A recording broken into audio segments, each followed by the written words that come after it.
Hi friends, എല്ലാവർക്കും വീഡിയോയിലേക്ക് സ്വാഗതം. ഇന്ന് നമ്മൾ ചെയ്യാൻ പോകുന്ന തെരണ്ടി വെച്ച ഒരു നല്ല വറുത്തരച്ച കറിയാണ്.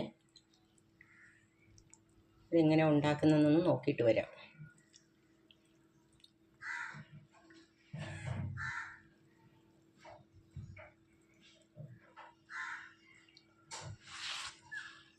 തെരണ്ടി എങ്ങനെയാണ് വൃത്തിയാക്കുന്നതെന്നുള്ളൊരു എന്നാണ് ഞാൻ കാണിച്ചു തരാൻ പോണേ. തെരണ്ടി ഇങ്ങനെ പീസാക്കി വെച്ചിട്ടുണ്ട്. ഇത് നമുക്ക് നന്നായിട്ട് തിളച്ച വെള്ളത്തിലോട്ട് ഇട്ട് കൊടുക്കുക. ഒരുവിധം നല്ല തിളച്ച വെള്ളത്തിൽ ഒന്ന് ഇട്ടിട്ട് ഇങ്ങനെ എടുക്കുക. ഈ കഷ്ണം ഇങ്ങനെ എടുത്തിട്ട് ഒരു കത്തി വെച്ച് നമ്മളിങ്ങനെ ചിരണ്ടി കൊടുത്താൽ മതിയാവും. അപ്പോൾ നന്നായിട്ട് ഇങ്ങനെ വെളുത്ത് വരുന്നുണ്ട്. ഇത് തെരണ്ടിയുടെ മുകളിലുള്ള ആ കറുത്ത പാട് മുഴുവനായിട്ട് നമുക്ക് പോയി കിട്ടും. അതുപോലെ തന്നെ ഈ ഭാഗവും നന്നായിട്ട് ഇങ്ങനെ ചിരണ്ടി കൊടുക്കുക.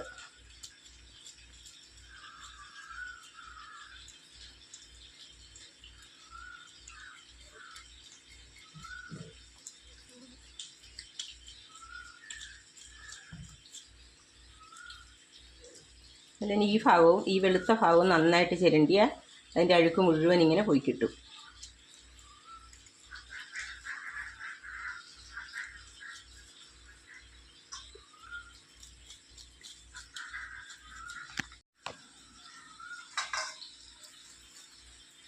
പിന്നെ തിരണ്ടി നല്ല വൃത്തിയാക്കി എടുത്തിട്ടുണ്ട്. അതിൻ്റെ കറുത്ത പാട് മുഴുവൻ കളഞ്ഞ്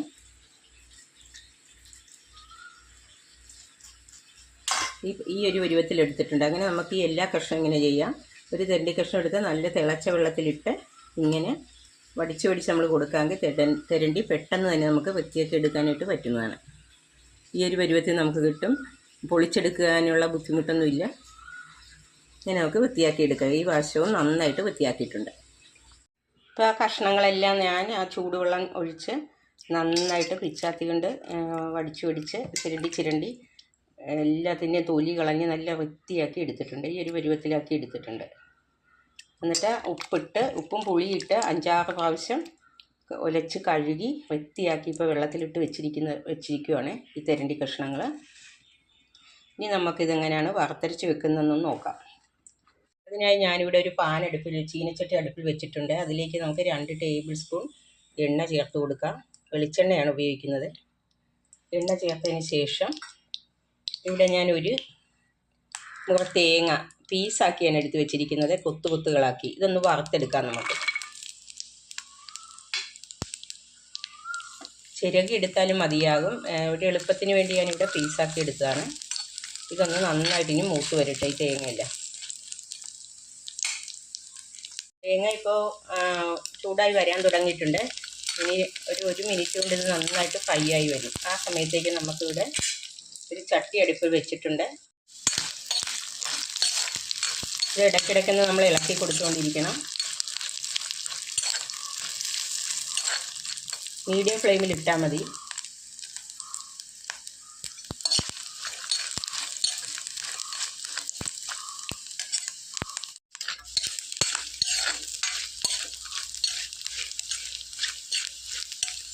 കൊത്തായതുകൊണ്ട് തേങ്ങാക്കൊത്തായത് നല്ല മൂത്ത തേങ്ങയുടെ കൊത്താണ്, നല്ല ഉണക്ക തേങ്ങയുടെ കൊത്താണ്. അതുകൊണ്ട് പെട്ടെന്ന് ഫ്രൈ ആയി വരും. വെച്ച ചട്ടി നന്നായിട്ട് ഫ്ലെയിം ഓണാക്കി അടുപ്പ് വെച്ചിരുന്ന ചട്ടി നന്നായിട്ട് ചൂടായി വന്നിട്ടുണ്ട്. ഈ സമയത്തേക്ക് നമുക്കൊരു 4 ടേബിൾ സ്പൂൺ വെളിച്ചെണ്ണ ഇതിലേക്ക് ചേർത്ത് കൊടുക്കാം.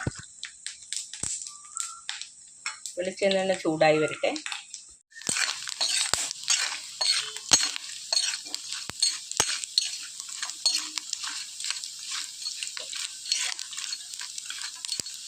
ഒരുവിധം ഫ്രൈ ആയി വരാൻ തുടങ്ങിയിട്ട് ഈ സമയത്തേക്ക് ഫ്ലെയിം തീരെ കുറച്ച് വെക്കുക. നേരത്തെ ഫ്ലെയിം കുറച്ച് തന്നെയാണ് വെച്ചിരുന്നത്. നന്നായിട്ടൊന്ന് കുറച്ച് വയ്ക്കുക.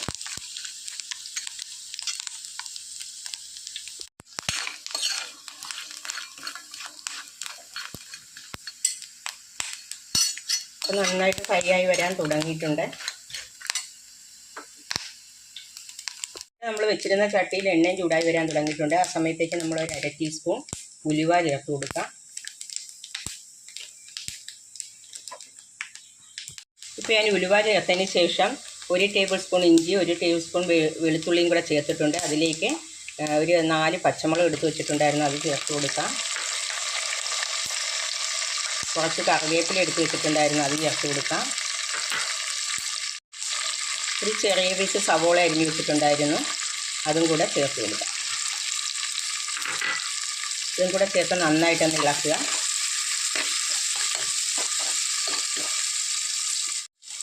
ഇതിലേക്ക് ആവശ്യമായ ഉപ്പും ചേർത്ത് കൊടുക്കാം. ഇനി നന്നായിട്ട് ഇതെല്ലാം ഒന്ന് വഴന്ന് വരട്ടെ.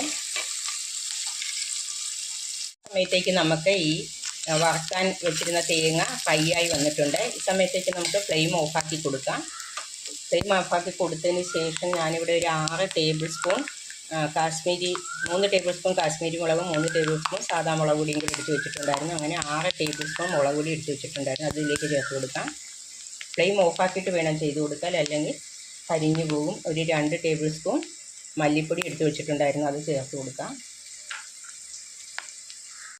ഒരു 1/4 ടീസ്പൂൺ മഞ്ഞൾപ്പൊടി എടുത്ത് വെച്ചിട്ടുണ്ടായിരുന്നു, അതും കൂടെ ചേർത്ത് കൊടുക്കാം. എല്ലാം കൂടെ ചേർത്തിട്ട് നന്നായിട്ടൊന്ന് ഇളക്കി യോജിപ്പിക്കുക.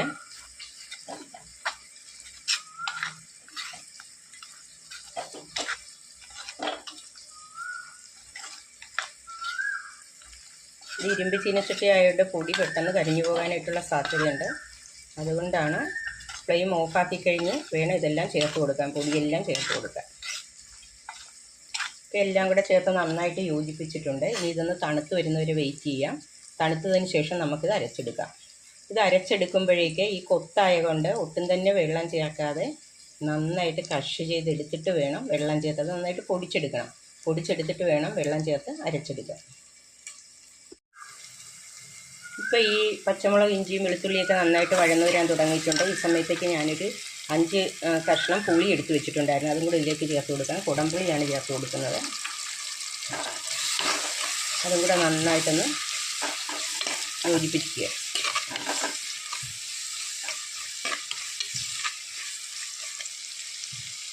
ഇപ്പോൾ നന്നായിട്ട് തണുത്ത് വന്നിട്ടുണ്ട്. നമുക്കൊരു മിക്സിയുടെ ജാറിലേക്ക് ഇത് മാറ്റാം.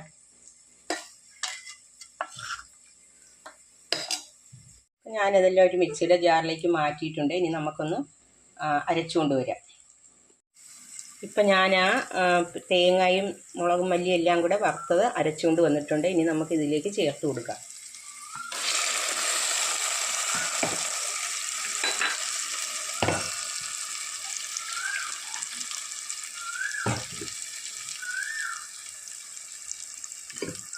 മിക്സിയിൽ കുറച്ച് വെള്ളം കൂടെ ചേർത്ത് ഈ അരപ്പും കൂടെ കലക്കി ഇതിലേക്ക് ചേർത്ത് കൊടുക്കാം.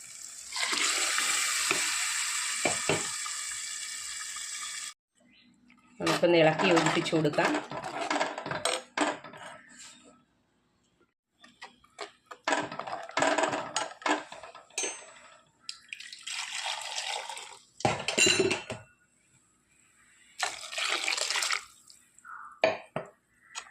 കുറച്ച് വെള്ളം കൂടി, ഇച്ചിരി കട്ടി പോലെ തോന്നിയായിരുന്നു, കുറച്ച് വെള്ളം കൂടെ ചേർത്ത് കൊടുത്തിട്ടുണ്ട്.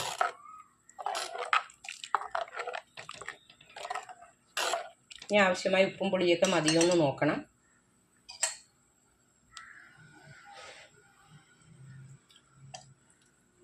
ഇച്ചിരി ഉപ്പ് പോരായിരിക്കേണ്ട, അത് ചേർത്ത് കൊടുക്കാം.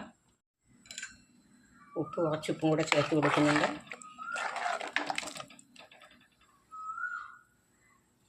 ഇത് നന്നായിട്ടൊന്ന് തിളച്ച് വരട്ടെ, അതുവരെ നമുക്ക് വെയിറ്റ് ചെയ്യാം. ഇപ്പോൾ ഇത് നന്നായിട്ട് തിളച്ച് വന്നിട്ടുണ്ട്.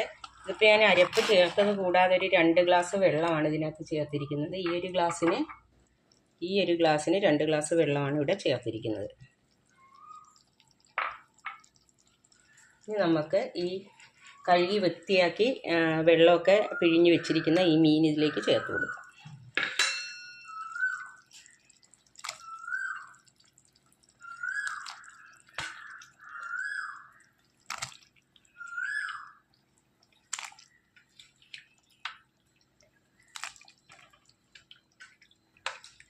ഇതൊരു 1 കിലോ തെരണ്ടിയായിരുന്നു ഉണ്ടായിരുന്നത്.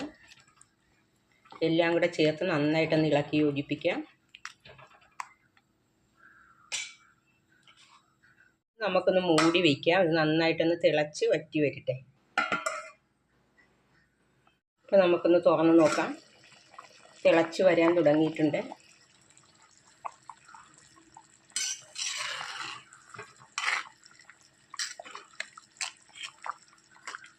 ഉപ്പും പുളിയൊക്കെ മതിയോ നോക്കണം ഈ സമയത്തേക്ക്.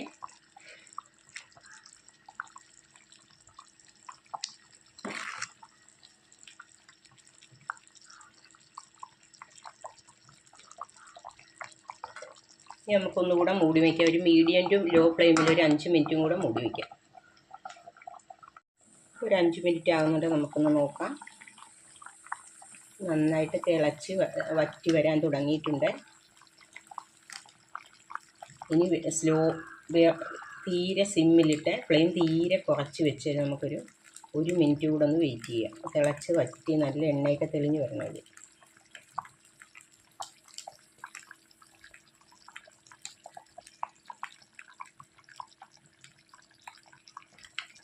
നമുക്കൊന്ന് നോക്കാം. എണ്ണയൊക്കെ തെളിഞ്ഞ് വരാൻ തുടങ്ങിയിട്ടുണ്ട്. ഈ സമയത്തേക്ക് നമുക്ക് ഫ്ലെയിം ഓഫ് ചെയ്യാം.